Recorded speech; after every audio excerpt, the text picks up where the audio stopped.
وہ خالص ہوں اور خوش قسمت ہیں وہ لوگ جو اللہ کی عبادت کرتے ہوئے اس دنیا سے جاتے ہیں تو خالص توحید پر ہوتے بلا تموتن الا وانتم مسلمون. اور دیکھو ہرگز نہ مرنا مگر اس حال میں کہ تم مسلمان ہو. خالص توحید پہ وہ لوگ مرے. ابو سالبہ اور مجاہد بن جبر یہ دونوں اس حال میں مرے کہ اللہ کے سامنے سجدے میں پڑے ہوئے تھے. اسی طرح عبد الرحمن بن ابا عثمان بن عفان کے پڑپوتے تھے. یہ مسجد کی طرف نکلے, چاشت کی نماز پڑھی اور مسجد میں بھی فوت ہو گئے.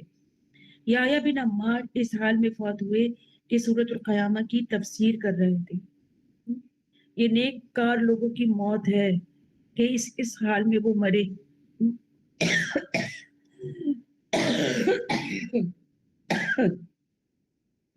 ابو ذرہ جو ایک محدث تھے, حدیثیں لکھتے تھے, اس وقت وہ فوت ہوئے جب حدیث کی سند پڑھ رہے تھے. اسی طرح عبد الحمید کشک جو کہ اسکالر تھے, ان کو جمعے کا دن بہت زیادہ پسند تھا. تو ان کو جو دنیا کا آخری جمعہ ملا, انہوں نے غسل کیا, خوشبو لگائی, مسجد کے طرف جانے کی تیاری کی. جب گئے 2 رکعت نماز پڑھ رہے تھے تو دوسری رکعت میں ان کی جان نکل گئی مسجد کے اندر. ان کے جمعے کے جو خطبات ہیں وہ بہت مشہور اور زبردست تھے. پھر اسی طرح ہمیں اسلام پر ثابت قدمی کی بھی دعائیں کرنی چاہیے کہ اللہ تعالیٰ ہمارے قدم جما دے. یا مقلب القلوب ثبت قلبی علی دین. یہ کتنی ڈیٹیل میں چل رہی ساری باتیں, محض کس لیے کہ اللہ توحید پر قائم رکھے. اور توحید کیا ہے؟ اس پوری دنیا سے بھی بڑی یقین اور عمل ہے. تو اس آیت سے ہمیں ایک بات اور پتہ چلتی ہے, وہ یہ کہ انبیاء موت تک اپنا کام کرتے رہے, مر رہے ہیں مگر نصیحت کر رہے ہیں اپنی اولاد کو. آخری سانس اللہ کی دین کی دعوت دیتے ہوئے ان کی نکلی. اور نبی صلی اللہ علیہ وسلم نے بھی موت کے وقت یہی کہا, الصلاۃ الصلاۃ اتقوا اللہ وما ملکت ایمانکم. یعنی نماز یعنی اپنی نمازوں کا خیال رکھنا, اور اللہ سے ڈرو کس کے؟ غلاموں کے معاملے میں, غلاموں کے ساتھ اس سے سلوک کرو. حضرت عمر کو جب زخم لگا تھا تو بالکل موت کے وہ قریب تھے, تو لوگ عیادت کے لیے آ رہے تھے, تو ایک نوجوان آیا جس کے کپڑے زمین کو چھو رہے تھے. آپ کو پتہ ہے نا کہ لٹکے ہوئے کپڑے, زمین کو چھونے والے کپڑے جیسے روم کے بادشاہ پہنتے تھے کہ پورے زمین سے لٹکے ہوئے چلے آ رہے ہیں, تو اس کے کپڑے بھی ایسے ہی تھے کہ زمین کو چھو رہے تھے. جب وہ جانے لگا تو آپ نے دیکھا کہ اس کے کپڑے لٹکے ہوئے ہیں. اس کو بلوایا اور فرمایا, اے بھتیجے اپنا کپڑا اوپر اٹھائے رکھو, اس سے تمہارا کپڑا بھی دیر تک چلے گا اور تقویٰ کا باعث ہے.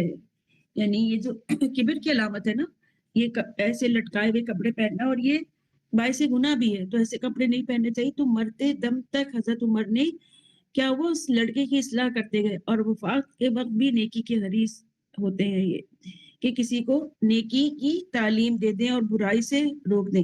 اسی طرح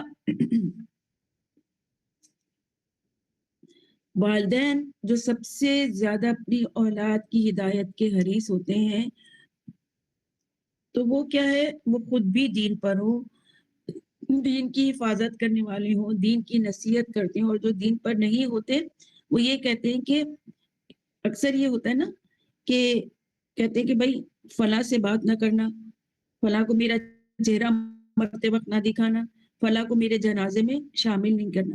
تو یہ انتہائی بری اور گناہ کی باتیں ہیں. بہت سے لوگ صلہ رحمی میں اس حد تک گزر جاتے ہیں, اور یہ میں نے خود دیکھا اپنی آنکھوں سے کہ ایک بھائی اپنی بہن کے جنازے میں آیا تو اس کو جنازے کو کندھا نہیں دینے دیا گیا.